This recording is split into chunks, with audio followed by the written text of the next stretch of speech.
Welcome to Body Bags. I'm your Thursday reviewer, Chris, from Chrisb Movies. Oh yeah, my name is Chris, and you know I love B-movies. And by God, this movie I'm about to review is a B movie. It is by the gutter auteur, master of the swirl camera himself, Andy Milligan. And the film is titled, The Rats Are Coming, The Werewolves Are Here. And it gives you a little synopsis of what this movie is about. Not everything, but yeah, some of it.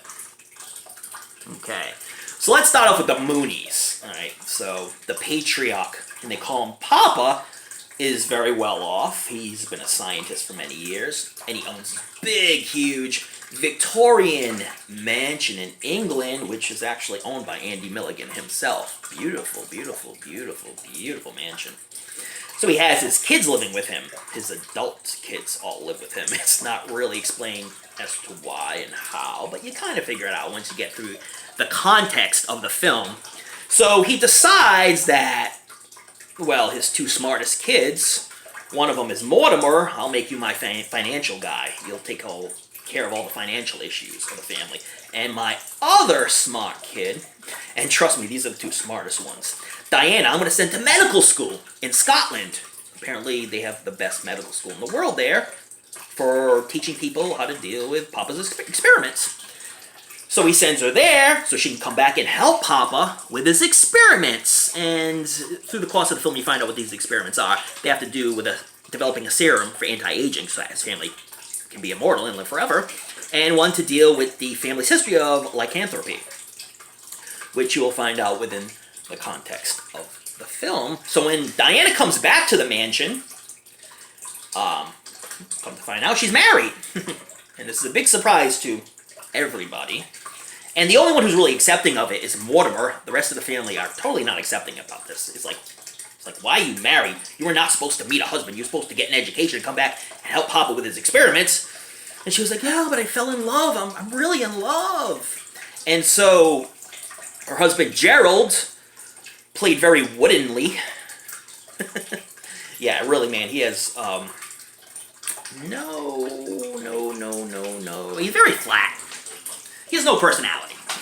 It's the best way to explain it, and he's played very woodenly, by the way. But he's a struggling artist who, he met Diana in Scotland, and apparently they fell in love.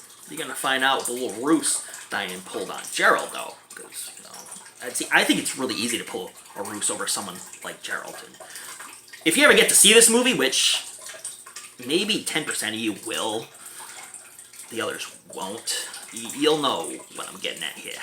So Diane comes back, and finally she brings up to Papa, I'm married, and Papa is totally disapproving. But then she tells him, and we find out later in the film, that she's with a child. And it's an old way of saying pregnant.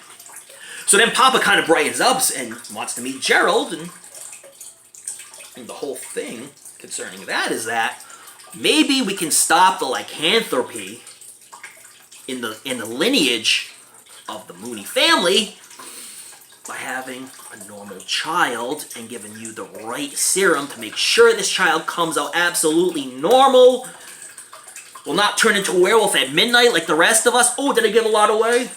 Are you going to watch this? I'm not really sure. So we will find out in the course of the film, maybe, if this baby's going to be normal, if the Mooney family will deal with future episodes of lycanthropy, and if they can provide a serum to live forever.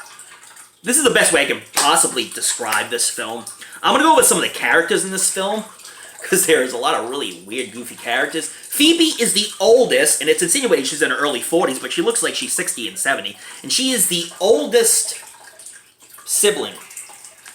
Alright? So she's Papa's oldest child, but she looks about as old as Papa. Now, Papa apparently has developed an anti-aging serum that's actually working, because he's insinuated to be 180. Phoebe has this kind of weird relationship with her father, where she gives him these shots, and you don't know until the film develops what these shots are, but they have to do with anti-aging so we can live another 180 years.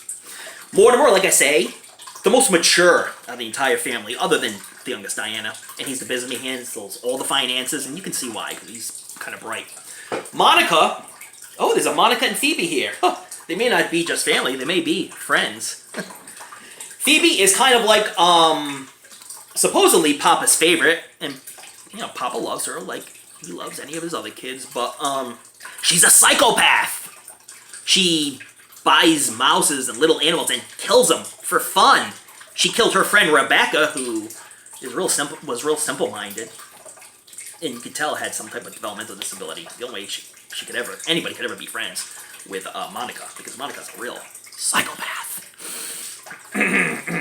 So like I say, she buys these animals and kills them, and is complete another psychopath. And killed her friend Rebecca for no apparent reason, other than Rebecca said she was looking through the window and seeing what goes on in the Mooney household.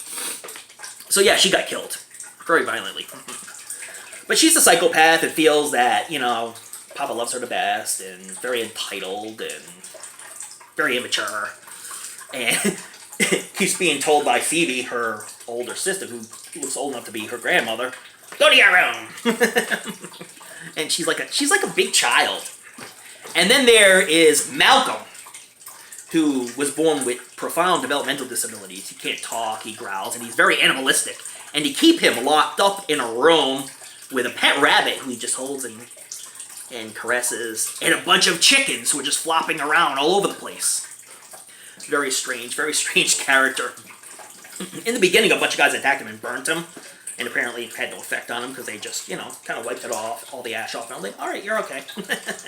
This is a very odd film. The film doesn't look good, very grainy looking from Code Red, but I believe this is the best this film will ever look. Some of the scenes gets cut off abruptly, so a scene ends and goes right into the next scene. Kind of old grindhousey style. And there's a point where Monica says something and then it repeats it over and over again in the loop. So she'll be like, "I'm leaving here, here, here." There was one instance of that. Acting is terrible in this film. You want me to lie to you? I'm not going to lie to you. But it's a fun B-movie. I laughed aloud during many of the scenes. There's a scene where Monica goes to buy her furry little creatures in order to torture and kill them. And she buys it from this guy who seems half human, half wolf, but he talks like a regular human being. And there's one point when they got into a fight, and this half wolf, half man storekeeper says, "I'll call the police." I mean, imagine the police coming in and seeing this guy, half wolf, half man, and trying to take a report from that guy. I laughed my ass off. I just thought it was hysterical. Very corny, hammy dialogue in the film, as you would expect with any B-movie. There was a scene where a real mouse, got killed in the film, which I was not too happy about. I don't mind, you know, if an animal gets killed in the film, just make sure it's not a real animal killing, because I don't like that, man. That just really turns me off. And that's what really turned me off of this film. I was having a really good time with this, but then kept thinking about the mouse just getting killed by that psychopath Monica. Anyway, if you want to see this film, if you like movies that are so bad that they're good, by all means watch this film. But if you're into like Criterion films or films with Daniel Day-Lewis, you're not gonna like this film. Alright, I'm kind of an oddball. I love everything from the Criterion collection, and I like films like this. And I like most Andy Milligan films. I would have really loved this film if it wasn't for that animal killing. It kind of really turned me off.